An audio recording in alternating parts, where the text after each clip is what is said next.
ईश्वर कौन है? ये ईश्वर किसने रचना की है? इस ईश्वर की कहाँ से आया है ये ईश्वर? ईश्वर तो बंद धूप अंधेरे कमरे में काली बिल्ली ढूंढने जैसा है, जो वास्तव में है ही नहीं। और ईश्वर ने मनुष्य की रचना नहीं की, बल्कि मनुष्य ने ही ईश्वर की रचना की है।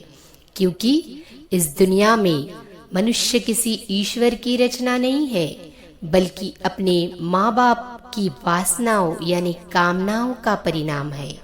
एक समय तक वह उसका पालन पोषण करते हैं, फिर वह जीवित रहने के लिए स्वयं संघर्ष करने लगता है। सुखी जीवन उसका लक्ष्य होता है, जिसके लिए वह कड़ी मेहनत करता है तथा सुख समाधान हेतु नए नए आविष्कार करता है।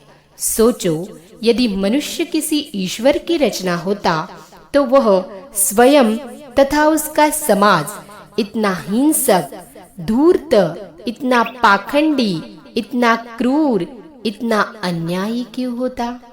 क्योंकि वो पाखंडी इसलिए है क्योंकि धर्म ईश्वर के बिना एक कदम आगे ही नहीं बढ़ सकता, जिसमें ईश्वर को प्रसन्न करने के सब कुछ उपाय किए जाते हैं, सिखाए जाते हैं।